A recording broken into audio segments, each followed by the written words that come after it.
Hearing ਦੀ ਇੱਕ ਵਾਰੀ ਫਿਰ ਐਕਸਪਲੇਨ ਕਰ ਦਿਓ, ਚਾਹੇ ਉਹ ਅਸਾਈਲਮ ਆਫਿਸ ਦੀ ਆ, ਚਾਹੇ ਉਹ ਆਈਸ ਦੀ ਆ, ਚਾਹੇ ਇਮੀਗ੍ਰੇਸ਼ਨ ਕੋਰਟ ਦੀ ਆ, ਕਿਉਂ ਜਾਣਾ ਜ਼ਰੂਰੀ ਹੈ? ਦੇਖੋ, ਨਾ ਜਾਣ ਵਾਲੀ ਤੇ ਮੂਰਖਤਾ ਹੋਊਗੀ, ਤੇ ਜਿਹੜਾ ਵਿਅਕਤੀ ਤੁਹਾਨੂੰ ਕਹਿ ਰਿਹਾ ਕੋਈ ਸੱਜਣ ਮਿੱਤਰ ਕਿ ਨਾ ਜਾਓ, ਉਹਨੂੰ ਕੁਛ ਨੌਲੇਜ ਜਾਂ ਸਮਝ ਨਹੀਂ ਹੈਗੀ। ਉਹ ਆਪਣੇ ਉੱਦਾਂ ਹੀ ਤੀਰ ਤੁੱਕੇ ਲਾ ਰਿਹਾ, ਤੁਹਾਨੂੰ ਕਹਿ ਰਿਹਾ ਕਿ ਫਲਾਣੇ ਨੂੰ ਫੜ ਲਿਆ ਸੀ, ਤੈਨੂੰ ਨਾ ਫੜ ਲੈਣ। ਇਹ ਕਾਨੂੰਨ ਦੇ ਮੁਤਾਬਿਕ ਉਹਨਾਂ ਕੋਲ ਅਥਾਰਟੀ ਹੈਗੀ ਆ, ਉਹ ਫੜ ਸਕਦੇ ਆ। ਇੱਕੋ ਸਵਾਲ ਹੈਗਾ ਕਿ ਕਿੰਨੇ ਕੁ ਲੋਕਾਂ ਨੂੰ ਫੜ ਲੂਗੇ। ਹੁਣ ਮਿਲੀਅਨਸ ਆਫ ਲੋਕਾਂ ਨੂੰ ਤਾਂ ਨਹੀਂ ਨਾ ਉਹ ਫੜ ਸਕਦੇ ਹੈਗੇ, ਠੀਕ ਹੈ। ਕਰੂਗੇ ਇੱਕ ਵਾਰੀ, ਜਿਹੜੀ ਹਵਾ ਸੀਗੀ ਵਗਣੀ ਜਿੱਧਰ ਨੂੰ ਉਹਨੇ ਵਗਣੀ ਹੈ। ਇਹਦੇ ਵਿੱਚ ਆਪਣੀ ਡੇਟ ਡੂਟ ਮਿਸ ਕਰਕੇ ਭਗੌੜੇ ਨਾ ਕਰਾਰ ਆਪਣੇ ਨੂੰ ਕਰਾ ਲਿਓ, ਠੀਕ ਹੈ। ਭਾਵੇਂ ਤੁਹਾਡੇ GPS ਲਾਣ, ਭਾਵੇਂ ਤੁਹਾਨੂੰ ਡਿਟੇਨ ਕਰਨ, ਤਰੀਕ ਨਾ ਪਲੀਜ਼ ਆਪਣੀ ਕੋਈ ਵੀ ਮਿਸ ਕਰਿਓ, ਠੀਕ ਹੈ। ਫਿਰ ਤੁਹਾਨੂੰ ਕੋਈ ਵਕੀਲ ਨਹੀਂ ਬਚਾ ਸਕਦਾ। ਫਿਰ ਉਸ ਤੋਂ ਬਾਅਦ ਜੇ ਫੜਿਆ ਤੁਹਾਨੂੰ ਤੇ ਉਹ ਪ੍ਰੋਬਲਮ ਪੈ ਜਾਣੀ ਆ। ਤੇ ਉਹਨਾਂ ਨੇ ਜੇ ਹੁਣ ਤੁਹਾਨੂੰ ਉਹ ਫੜਦੇ ਆ ਨਾ ਤੇ ਡਿਸਮਿਸ ਕਰਦੇ ਆ, ਤੇ ਮੈਂ ਜੱਜ ਸਾਹਿਬ ਨਾਲ ਆਰਗਿਊ ਕਰ ਸਕਦਾ ਕਿ ਇਹ ਮੋਸ਼ਨ ਟੂ ਡਿਸਮਿਸ ਇਹਨਾਂ ਦੀ ਗ੍ਰਾਂਟ ਨਹੀਂ ਕਰਨੀ ਚਾਹੀਦੀ। ਮੋਸ਼ਨ ਟੂ ਟਰਮੀਨੇਟ ਆਪਾਂ ਪੀਡੀ ਨਹੀਂ ਲੈਣੀ, ਆਪਾਂ ਦਾ ਸਾਨੂੰ ਸੁਣਵਾਈ ਦਿਓ। ਜਿਹੜਾ ਚੰਗਾ ਜੱਜ ਆ ਉਹ ਤੁਹਾਡੇ ਫੇਵਰ 'ਚ ਹੀ ਕਰੂਗਾ। ਉਹ ਡਿਸਮਿਸਲ ਜਿਹੜਾ ਪੀਡੀ ਵਗੈਰਾ ਨਹੀਂ ਗ੍ਰਾਂਟ ਇਹਨਾਂ ਦੀ ਕਰੂਗਾ।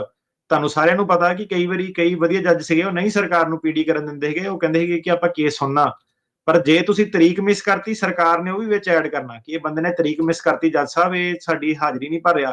ਫਿਰ ਜੱਜ ਦੇ ਵੀ ਹੱਥ ਜਿਹੜੇ ਬਣ ਗਏ ਆ। ਚੰਗਾ ਜੱਜ ਵੀ ਜਿਹੜਾ ਹੈਗਾ ਉਹ ਕਹੂਗਾ ਕਿ ਤਰੀਕ ਕਿਉਂ ਨਹੀਂ ਬਈ ਗਿਆ। ਜੇ ਤਰੀਕ ਤੁਸੀਂ ਮਿਸ ਕਰਤੀ, ਮੈਂ ਤੁਹਾਨੂੰ ਉੱਤੇ ਡਿਫੈਂਡ ਨਹੀਂ ਕਰ ਪਾਊਂਗਾ। ਤਰੀਕ ਨਹੀਂ ਮਿਸ ਕਰਨੀ ਤੁਸੀਂ ਕਿਸੇ ਨੇ ਵੀ। ਜੀ ਠੀਕ ਹੈ ਜੀ।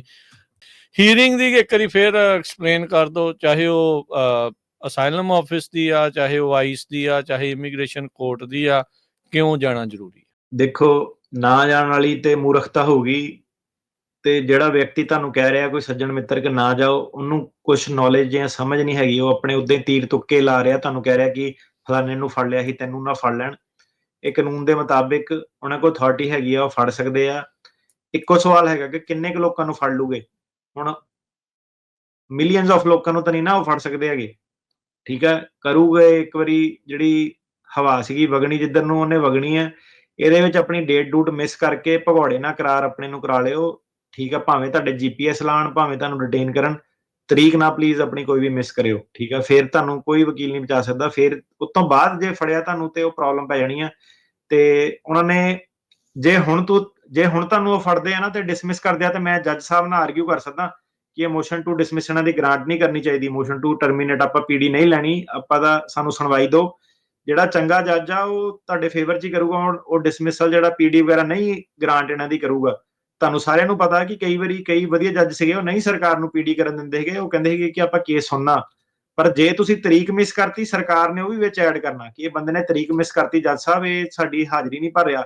ਫਿਰ ਜੱਜ ਦੇ ਵੀ ਹੱਥ ਜਿਹੜੇ ਬਣ ਗਏ ਆ। ਚੰਗਾ ਜੱਜ ਵੀ ਜਿਹੜਾ ਹੈਗਾ ਉਹ ਕਹੂਗਾ ਕਿ ਤਰੀਕ ਕਿਉਂ ਨਹੀਂ ਬਈ ਗਿਆ।